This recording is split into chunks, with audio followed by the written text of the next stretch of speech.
That's just very poignant. You can, welcome to California, you can check out, but you can never leave. And I think that's the way a lot of people felt about, anytime in Beirut or Cairo, you can leave, but you can't really leave, if that makes sense. And then this is my picture of the embassy, and my hand holding the picture of the embassy, and that's what it looked like now. And now it's all done. This is 2008. So now it's all been done. I mean, Beirut has turned into the Dubai of the Mediterranean. But the big problem with Beirut right now is the problems caused by the Syrian civil war. And of course the Lebanese are worried about ISIS, and they're worried about all the refugees coming into Beirut.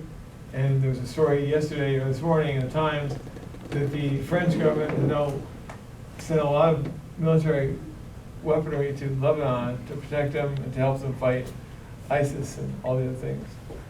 So it's interesting.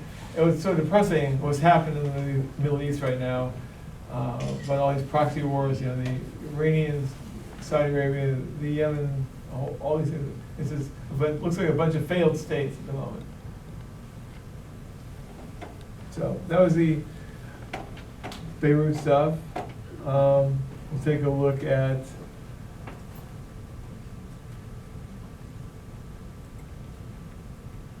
Lebanon. This is some Lebanese street stuff. I love Lebanon. Bumper sticker. This is a Hezbollah rally in Sidon in '84, and I'm standing on a pile of dirt next to a couple of mullahs. Well, the crowd's yelling death to everybody. And so there are times when you take your chances. You knew what the best picture was. The guy in the picture is the first suicide bomber against the Israelis in Lebanon.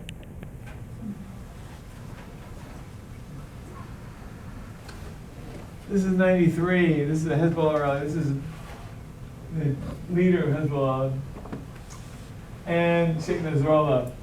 And you might have heard of this guy. He's the Hezbollah is one of the strongest organizations in Lebanon. It's a Shiite Muslim organization. And in this picture, this is the Iranian flag in the center. And so I'm making pictures of this crowd in '93, and all of a sudden I'm making pictures. And I'm the only, myself and an English BBC crew photographing this. So there's two foreigners, and I'm standing there taking pictures. All of a sudden, arms go around me. I get lifted off the ground, and the guy yells in my ear, "Allahu Akbar." You guys know what Allahu Akbar means? God bless. Huh? God is great. Yeah. So and I'm thinking to myself, wait a minute, what's going on here? So and the guy sits me down, turns me around, he goes, Habibi, which means my love in Arabic. It's a male equivalent of my love in Arabic. And this is a Shiite militiaman who I spent a lot of time with on the Green Line during various firefights. And I said, you almost give me a heart attack. He said, so nice to see you. I said, yeah, it's so nice to see you. We could have come up. So it was very interesting to reconnect with these guys 10 years after the Marine bombing. This is during the Shuf War. These are Christian militiamen shelling in the mountains, shelling a nearby village filled with Druze. And I know photographing combat is a interesting thing because you've got to really be aware of what's happening, what's going to happen next. So in terms of you're always looking at what's going to happen next. Well, I can tell you from long experience photographing combat that when these guys send all these shells that way, there's going to be shells coming this way.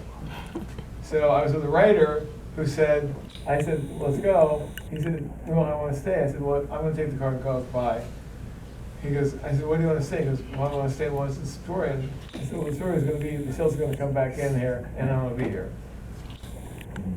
It's hard to make pictures when you're dead, so. And then, again, you can't make stuff up. Here's a guy with the falcon, and the pet bird, the guy with the cigarettes, and just, so like, again, it's like out of a movie. And this is the Lebanese army shooting at the Druze as we go racing through this village in the Shuf Mountains. And I'm inside the armored personnel carrier, and you can see the shell casing from the M16 against the soldier's arm. And it flies out of the shell. Excuse me, can I have questions? Sure. So those are not the digital camera era. Right. And so at those moments, I mean, I saw all those pictures. It was kind of, I don't see the farthest thing at all. So you must be very good in handling. And then, do you have enough time to do all those adjustments for your camera? It's a miracle. No, well, the thing about in the world of manual, in the world of manual cameras, manual everything. I always had my camera set for wherever I was. You know, I knew the light where I was, so I didn't have to worry about my settings. But I did have to worry about my focus and what was happening in the frame. You know, so you become very, very careful. And when you get, first of all, you got to process the film. So you got a limited number of pictures you can shoot. I limit for even when a day that's really crazy, I would limit myself to 4 rolls of film, because 4 rolls of film was the easiest number to process at once. I could get 4 rolls of film in the tank, process that, dry it, and edit it, and start getting pictures out. But that's my film. I'm also looking at stringer film and other photographers who are shooting for me. So I'm editing their film as well. And so they might have a better picture than I've got that tells the story that we're working on. Right? But when we're in the manual era, you practice. You know, when I was in college, all we did was take pictures. You know, when I tell students today that I would rather, when I was in college, I had no money, I would buy film instead of eat. Because film I could make pictures with. Cheeseburger, who cares? So I would buy film rather than eat, because to me it was more important to buy film and make pictures than it was to eat. So, but yeah, practice was perfect. You did it all the time. You know, I would just practice, even when I wasn't really shooting, I practiced focus. A lot of pictures I've made, it's one frame. You know, like, it just is. And you just nail it. Yeah, I would say it's amazing. If you do the landscaping, you have plenty of time to do what? If you do the landscaping, so you can, you have plenty of time to prepare. But in those, actions, right. So they happen, randomly. Right. You really don't have much time. A whole lot of time to reflect and think about it. And you're going to do it. You're going to see what's going on and shoot it. And again, most photojournalists become very good at looking all around the frame. And you're running your eye around the frame in a nanosecond and seeing stuff that's good and bad in the frame. And when I tell my students, they show me pictures, and there's a telephone pole, and there's a car bumper, and there's whatever. I go, why is this here? Oh, I didn't see it. He didn't see it.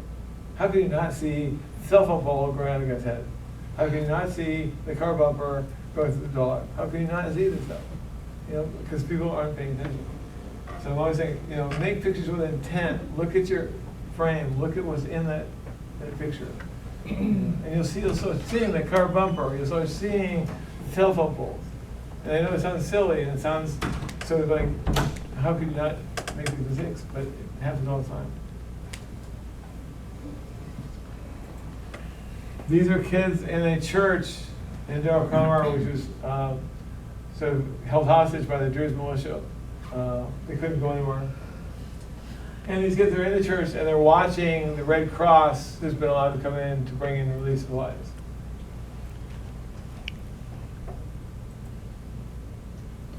And there's a PLF fighter with his belt, the gun stuck in his belt with Jerusalem, and there's a hand grenade embossed into the leather.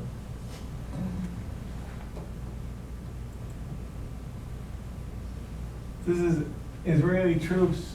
This is a film. This is a store called Red Shoe in Hamra, which is the main shopping area in Beirut. And these guys are all being arrested, right up the usual suspects, as they say. And they would check their IDs, and the Shin Bet would come along and look at these guys. And they either taken off somewhere else, or they were freed.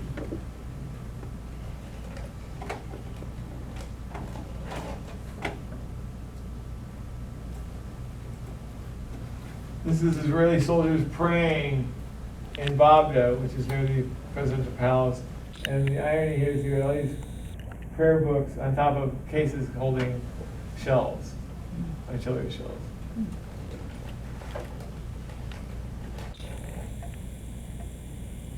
And here's a Christian militiaman with the Virgin Mary on his gun. It's a Belgian assault rifle, and then you got a guy in a little British sports car driving past, and he has the sunglasses. A friend of mine once, we were talking about the Christian militiamen versus Indian militiamen, and she said they were armed hairdressers. But you gotta understand that, armed hairdressers, because the levies, these guys were, anyway. So, moving on. This is a Shiite militiaman on the Green Line. This is the Marmakel Church. This is where the Civil War started in '75. And the 40th anniversary of the Lebanese Civil War was last Monday. 40th anniversary of the Lebanese Civil War was last Monday.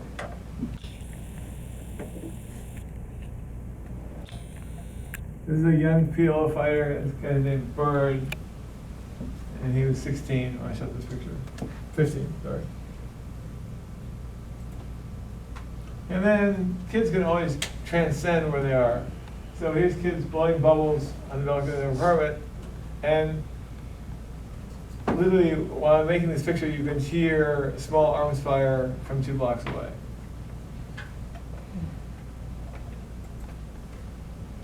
And this is a kid crossing the street in Sabra, which is kind of a mess.